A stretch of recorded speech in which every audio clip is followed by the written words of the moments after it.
मोहन दोपहर के समय केशव नगर राज्य के राजपुर एक छोटे से गांव के बाजार में अपनी कुछ मूर्तियां रखे हुए बैठा हुआ था कि तभी एक ग्राहक उसके पास आकर बोला, तुम्हारी दुकान पर रखी हुई मूर्तियां बता रही है कि तुम्हारा नाम ही मोहन है। आप सही कह रहे, मेरा नाम ही मोहन है। समझ गया भैया, लगता है तुम ही वो प्रसिद्ध मूर्तिकार हो जिसके बारे में केशव नगर राज्य का हर व्यक्ति बात करता है। ऐसा नहीं है भैया, मैं तो बस अपना काम अच्छी तरह से करता हूँ। लोग तो बस मेरी प्रशंसा ऐसे ही करते हैं। मोहन की बात सुनकर ग्राहक मुस्कुराते हुए मोहन के हाथों की बनाई हुई एक सुंदर मूर्ति को देखता हुआ बोला, मुझे ये मूर्ति बहुत ज्यादा पसंद है। दरअसल मैं हरियालीपुर गांव का रहने वाला हूँ। हमारे गांव में जमींदार की बेटी की शादी है और जमींदार को एक मूर्ति भेंट करना चाहता हूँ। इस मूर्ति के दाम कितने लोगे? वैसे तो ये मूर्ति मैं 200 स्वर्ण मुद्राओं में बेचना चाहता था, परंतु तुम दूसरे गांव से मूर्ति खरीदने के लिए केवल मेरे ही पास आए हो, इसलिए मैं इस मूर्ति को तुम्हें 100 स्वर्ण मुद्रा में दे दूंगा। मोहन की बात सुनकर ग्राहक ने 100 स्वर्ण मुद्राओं की पोटली मोहन को पकड़ा दी और मूर्ति लेकर वहां से चला गया।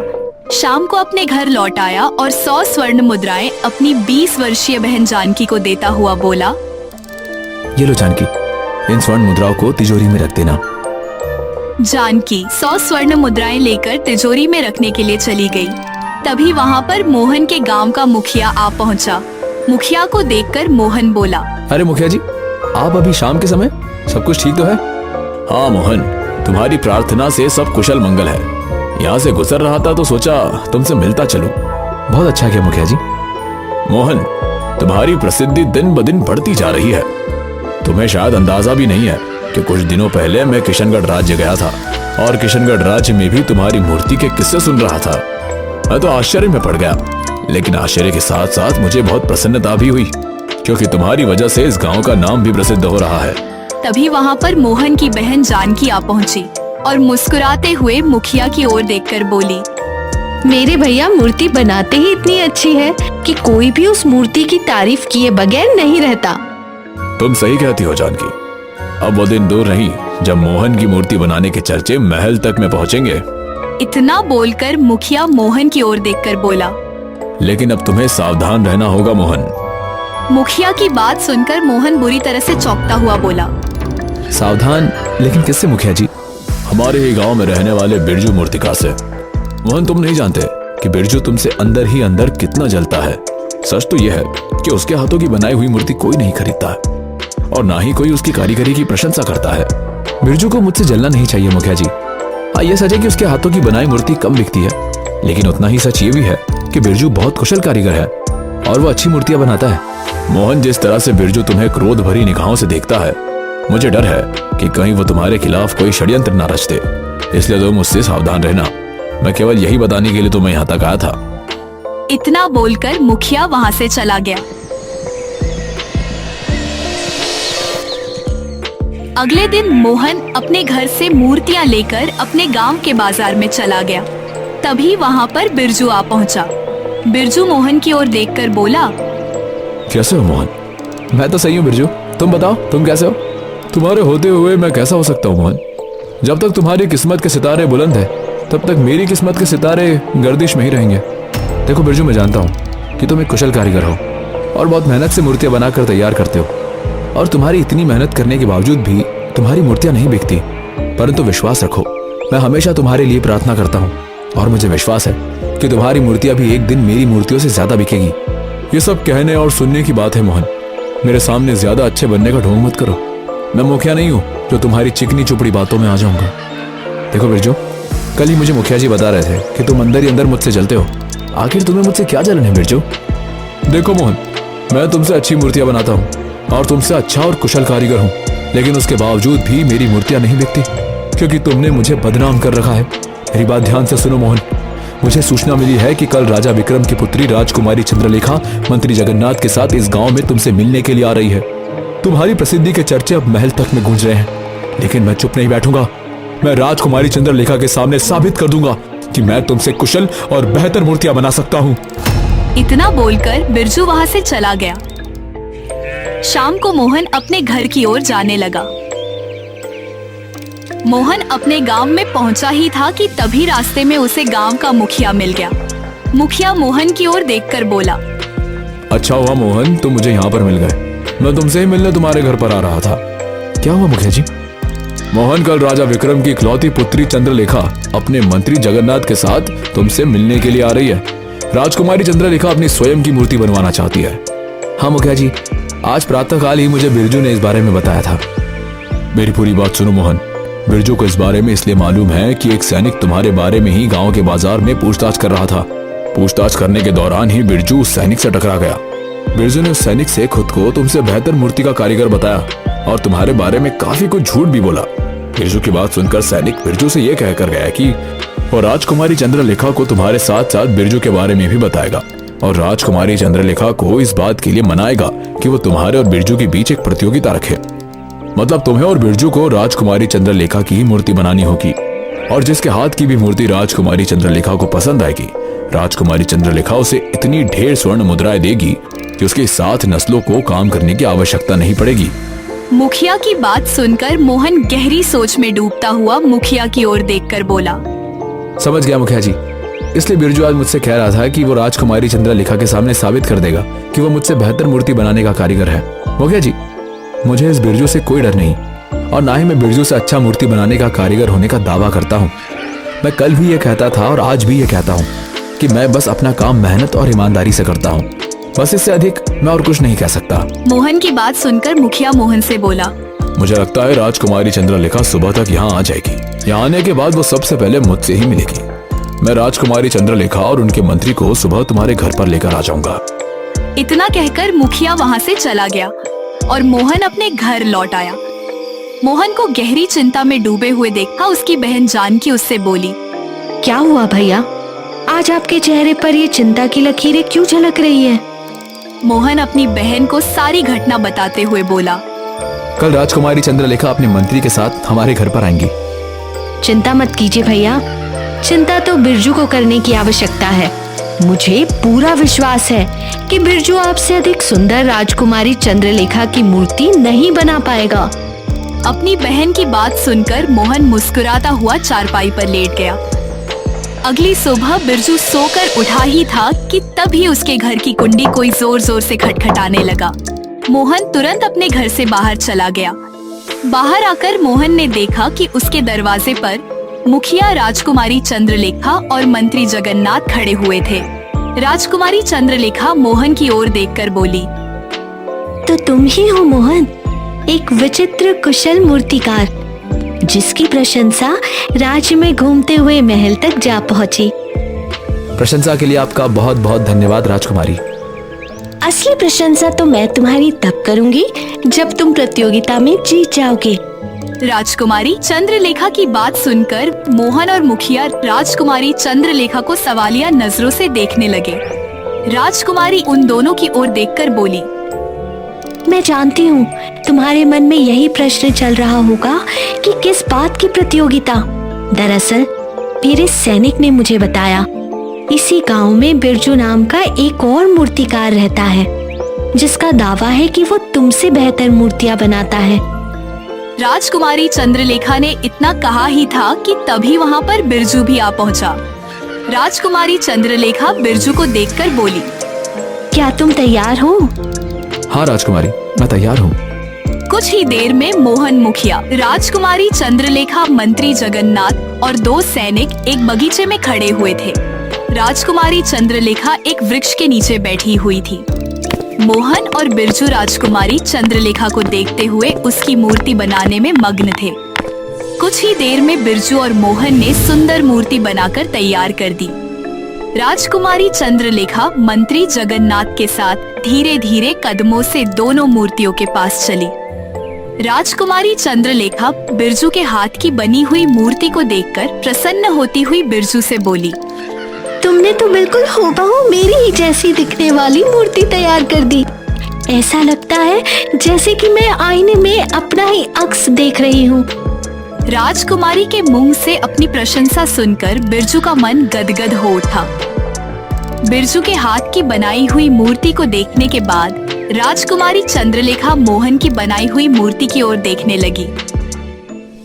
मगर जैसे ही राजकुमारी चंद्रलेखा की नजर मोहन की बनाई हुई मूर्ति पर पड़ी, राजकुमारी चंद्रलेखा की आंखें आश्चर्य से फटी के फटी रह गई। उसके चेहरे पर क्रोध झलकने लगा। राजकुमारी चंद्रलेखा मोहन से बोली, तुमने ये किसकी मूर्ति बना दी? क्या ये मूर्ति तुम्हें मेरे जैसी दिखती है? मोहन ने जैसे ही उस मूर्ति को देखा वह बुरी तरह से चौंक पड़ा, क्योंकि मोहन ने जो मूर्ति बनाई थी वो राजकुमारी चंद्रलेखा की नहीं बल्कि किसी और स्त्री की थी। मोहन राजकुमारी चंद्रलेखा की ओर देखकर आश्चर्य से बोला, विश्वास कीजिए राजकुमारी, मैंने तो आपकी मूर्ति बनाई थी। ये कैसे बन गई मुझे नहीं पता। तभी एक गांव का व्यक्ति जो कि वहां से गुजर रहा था वहां आ पहुंचा और मोहन की बनाई हुई उस मूर्ति को देखकर बोला, ये मूर्ति तो बहुत सुंदर है। इसकी सुंदरता के आगे राजकुमारी की सुंदरता कुछ भी नहीं। इतना कहकर वह व्यक्ति वहां से चला गया। अपने सामने दूसरी स्त्री की सुंदरता की प्रशंसा सुनकर राजकुमारी चंद्रलेखा क्रोधित होती हुई मंत्री जगन्नाथ से बोली, मंत्री जी, मोहन को इसी समय बंदी बनवा लिया जाए। इसने मेरी सुंदरता का अपमान किया है। इसने ऐसी हरकत जानबूझकर की है। ये मूर्तिकार अपने आप को समझता क्या है? नहीं राजकुमारी, मेरी बात का विश्वास कीजिए, मुझे नहीं पता ये मूर्ति कैसे बन गई। तभी बिरजू कुटिल मुस्कान से राजकुमारी चंद्रलेखा से बोला, राजकुमारी ये झूठ बोल रहा है, इसने ऐसा जानबूझकर किया है। मंत्री जगन्नाथ अपने दोनों सैनिकों से बोला, देखते क्या हो, मोहन को बंदी बना लो और इसे कारागार में बंद कर दो। यह सुनकर मोहन बुरी तरह से घबरा गया। मोहन जानता था कि अगर सैनिकों ने उसे बंदी बनाकर कारागार में डाल दिया तो राजकुमारी चंद्रलेखा उसे मौत के घाट उतरवा देगी, क्योंकि राज्य के सभी वास जानते थे कि राजकुमारी चंद्रलेखा और उसकी माँ एक क्रूर शासिका थी, क्योंकि केशव नगर राज्य में किसी राजा का नहीं बल्कि एक रानी का शासन था।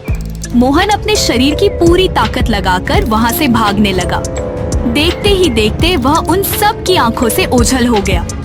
राजकुमारी चंद्रलेखा को इस बात की बिल्कुल भी उम्मीद नहीं थी। वह क्रोध से तमतमाती हुई मंत्री जगन्नाथ से बोली, मंत्री जी, मोहन तो भाग गया। अपने गुप्तचर और सैनिक उसके पीछे लगा दीजिए। मुझे किसी भी हालत में मोहन चाहिए। इतना बोलकर राजकुमारी चंद्रलेखा मोहन की बनाई हुई उस सुंदर स्त्री की मूर्ति को देखती हुई बोली, कोई भी मूर्तिकार किसी स्त्री को बगैर देखे इतनी सुंदर मूर्ति नहीं बना सकता। मोहन ने अगर इस सुंदर स्त्री की मूर्ति बनाई है तो ये सुंदर स्त्री अवश्य ही इस संसार में कहीं न कहीं होगी, और मुझे शक है कि मोहन उसे जानता है। मुझे यह स्त्री भी चाहिए। राजकुमारी चंद्रलेखा, तो फिर मोहन के हाथ की बनाई हुई मूर्ति को महल में ले चलिए। इस मूर्ति को मैं अपने गुप्तचरों को दिखा दूंगा और इसकी खोज में सारे राज्य में फैला दूंगा।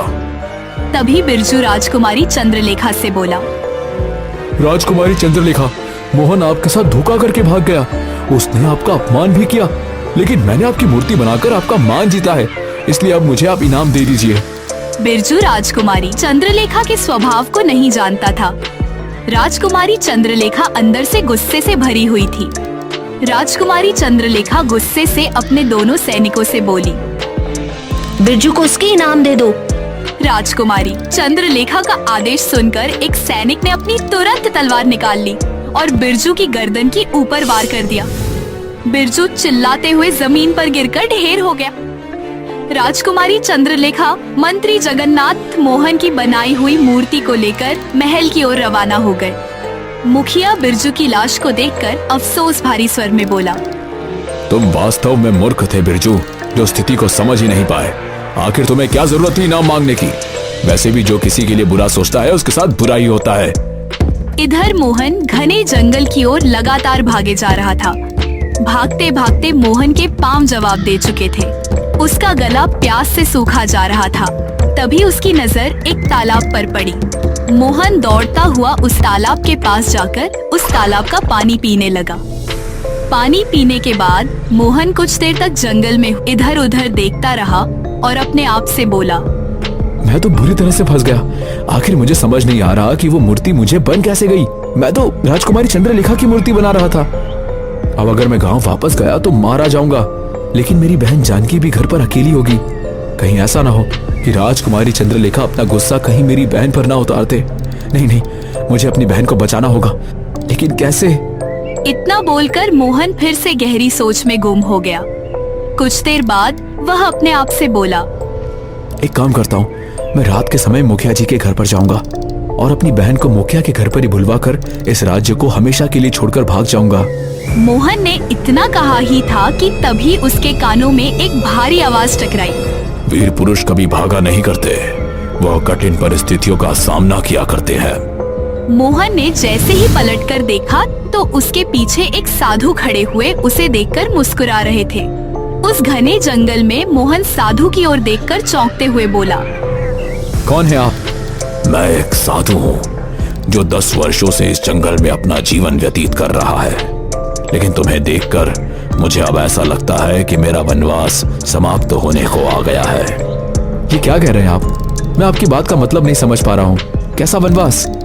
तुम्हारा चेहरा मुझे किसी की याद दिलाता है। क्या तुम मूर्तियां बनाते हो? यह सुनकर मोहन पूरी तरह से चौंक पड़ा। हाँ साधु महाराज, मैं एक मूर्तिकार हूँ।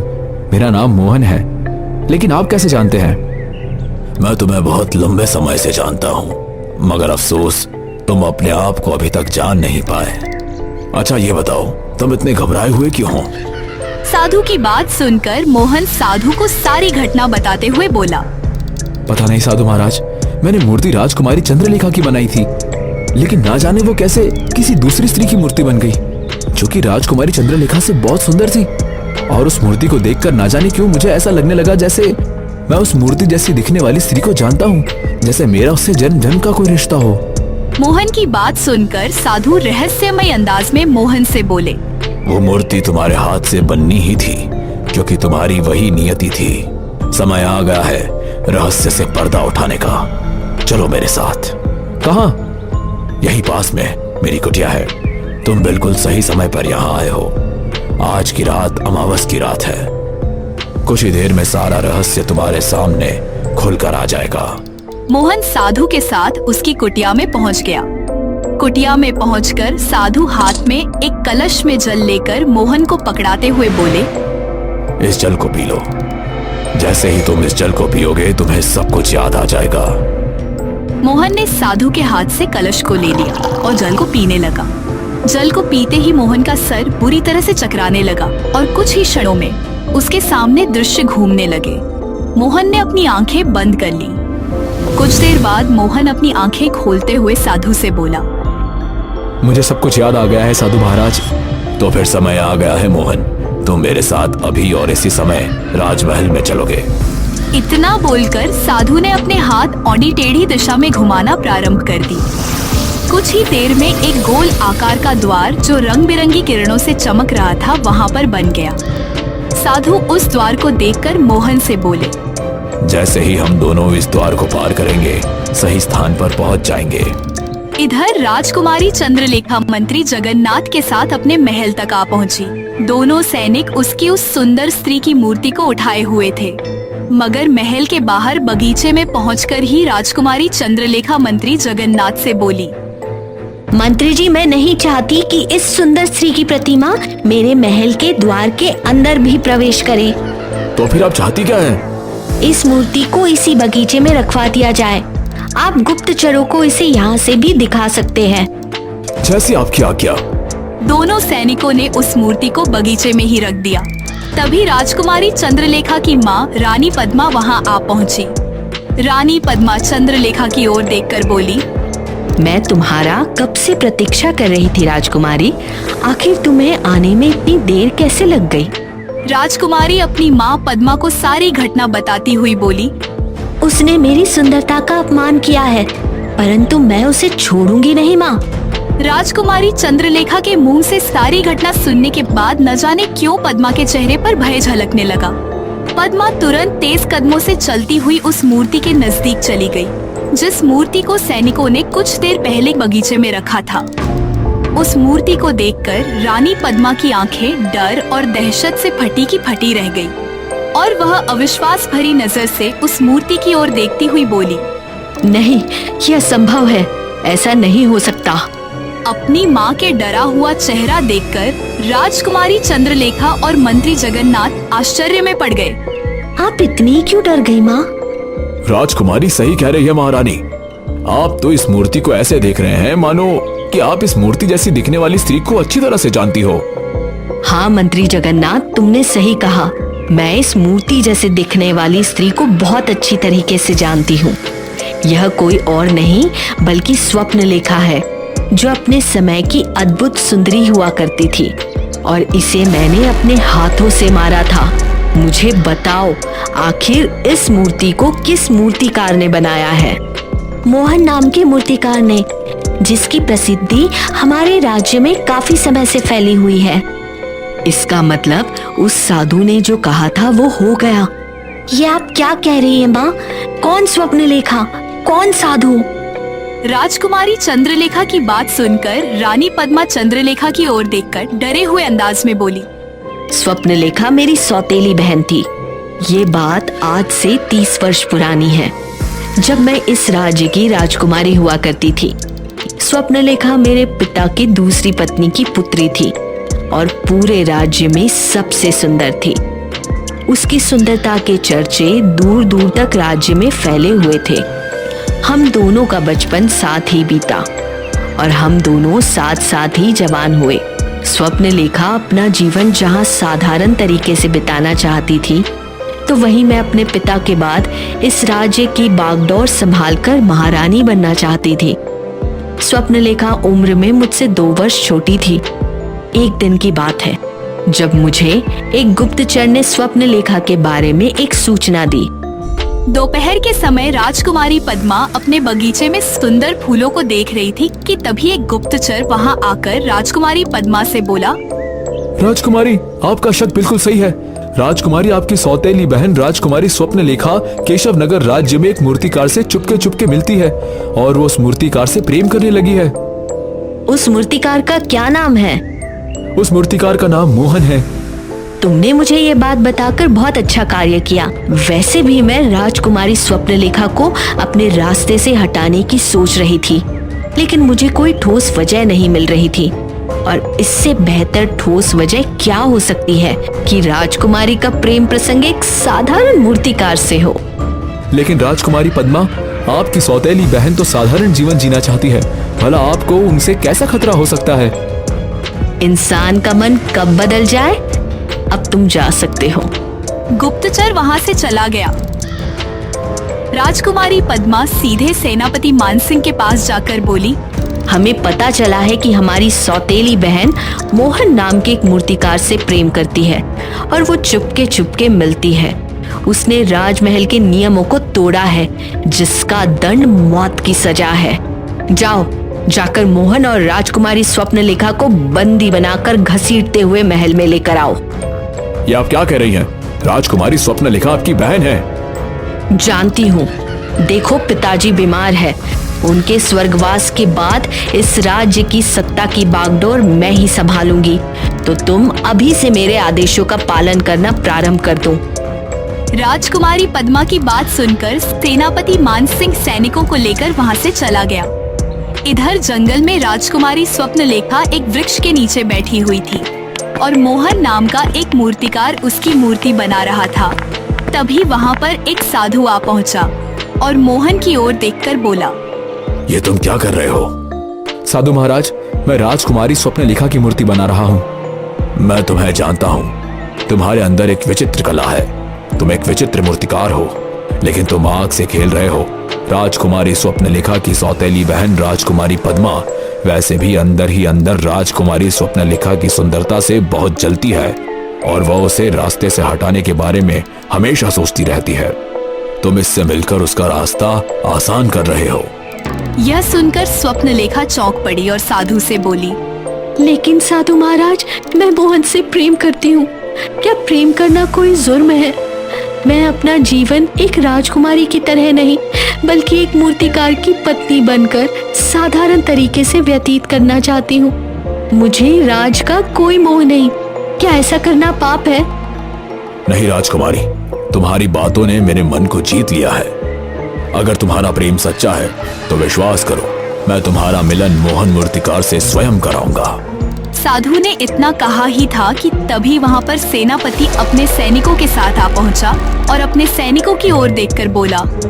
मोहन और स्वप्न लेखा को बंदी बनाकर महल में ले चलो। ये आप क्या कह रहे हैं? क्षमा कीजिए राजकुमारी स्वप्न लेखा, परंतु मैं मजबूर हूँ। मुझे ऐसा करने का आदेश आपकी बहन ने ही दिया है। यह सरासर गलत आदेश है सेनापति। जानता हूँ, लेकिन मैं कुछ नहीं कर सकता। सैनिक राजकुमारी स्वप्न लेखा और मोहन को घसीटते हुए महल की ओर ले जाने लगे। साधु उन दोनों की ओर देखकर बोला, तुम दोनों को चिंता करने की आवश्यकता नहीं है। मैं राजकुमारी पद्मा से बात करूंगा और मैं तुम दोनों को कुछ नहीं होने दूंगा। कुछ ही देर में स्वप्न लेखा और मोहन बंदी बने हुए राजकुमारी पद्मा के सामने खड़े हुए थे। राजकुमारी पद्मा उन दोनों की ओर देखकर बोली, तुम दोनों का प्रेम प्रसंग राजमहल में रहने वालों के लिए एक काला अध्याय है। तुम दोनों को मरना होगा। ऐसा मत करो पद्मा, मैं मोहन से प्रेम करती हूँ। जानती हूँ, लेकिन इस जन्म में तुम्हारा प्रेम सफल नहीं होगा। इतना बोलकर राजकुमारी पद्मा ने सैनिकों की ओर इशारा कर दिया। सैनिक ने तुरंत अपनी तलवार लेकर राजकुमारी स्वप्न लेखा की गर्दन पर वार कर दिया। स्वप्न लेखा ने तड़पते हुए दम तोड़ दिया। मोहन बुरी तरह से तड़पने लगा। तभी उसी सैनिक ने मोहन के गले पर भी वार कर दिया। मोहन भी तड़प तड़प कर मौत की आगोश में समा गया। तभी वहां पर साधु आ पहुंचा। मोहन और स्वप्न लेखा की लाशों को देखकर क्रोधित अवस्था में पद्मा की ओर देखकर बोला, तूने बहुत बड़ा पाप किया है राजकुमारी। तुझे तेरे पापों के कर्मों का फल इसी जन्म में भुगतना पड़ेगा। याद रख, स्वप्न लेखा और मोहन का प्रेम सच्चा था। मोहन का अगला जन्म होगा और मोहन अगले जन्म में भी एक मूर्तिकार ही बनेगा। यहाँ तक कि उसका नाम भी मोहन होगा। जिस दिन मोहन स्वप्न लेखा की मूर्ति बनाने में कामयाब हो जाएगा, उस दिन तेरा और तेरे वंश का अंतिम दिन होगा। क्योंकि जिस दिन मोहन मूर्ति बनाने में कामयाब होगा, वो अमावस की रात होगी। मोहन उस मूर्ति को जैसे ही स्पर्श करेगा, वो मूर्ति स्वप्न लेखा में परिवर्तित हो जाएगी और स्वप्न लेखा के हाथों से ही तेरे वंश का अंत होगा और मोहन और स्वप्न लेखा का मिलन होगा। रानी पद्मा की बात सुनकर चंद्रलेखा और मंत्री जगन्नाथ दोनों बुरी तरह से चौंक पड़े। अगले ही पल वहां पर एक गोल द्वार, जो कि रंग बिरंगी किरणों से चमक रहा था, प्रकट हो गया। उस द्वार में से मोहन और साधु निकलकर बाहर आ गए। साधु को देखकर रानी पद्मा चीखते हुए बोली, ये वही साधु है। तभी साधु मोहन से बोले, मोहन, इस मूर्ति को तुरंत स्पर्श करो। आज अमावस की रात है। ऐसा होते ही स्वप्न लेखा जीवित हो उठेगी। मोहन दौड़ते हुए उस मूर्ति के पास चला गया और उसने उस मूर्ति को जैसे ही स्पर्श किया, अगले ही पल रंग बिरंगी किरणों से स्वप्न लेखा जीवित हो उठी और मोहन की ओर प्रेम भरी नजरों से देखती हुई बोली, तो आखिरकार तुमने दूसरा जन्म ले ही लिया। हाँ स्वप्न लेखा, अब हमें कोई अलग नहीं कर सकता। तभी साधु स्वप्न लेखा की ओर देखकर बोले, स्वप्न लेखा, तुम्हारे अंदर अब अद्भुत शक्तियां हैं। तुम अपने मन में जो सोचोगी वही होगा। तुम्हें अपनी सौतेली बहन और उसके वंश को खत्म करना होगा। तुम्हारी सौतेली बहन पद्मा का पति पहले ही संसार छोड़कर जा चुका है। इसकी केवल एक ही पुत्री है, चंद्रलेखा, जो कि अपनी माँ के नक्श कदम पर ही चल रही है। साधु ने इतना कहा ही था कि तभी स्वप्न लेखा क्रोधित भरी नजरों से चंद्रलेखा और रानी पद्मा को देखने लगी। अगले ही पल उसकी आंखों से आग निकलने लगी। पद्मा और चंद्रलेखा उस आग की चपेट में आकर जलकर राख हो गए। जगन्नाथ इस दृश्य को देखकर बोला, मनुष्य को अपने बुरे कर्मों का फल ही भुगतना पड़ता है। आज से आप ही इस राज्य की महारानी हैं। अगले दिन स्वप्न लेखा और मोहन का विवाह धूमधाम से संपन्न हो गया।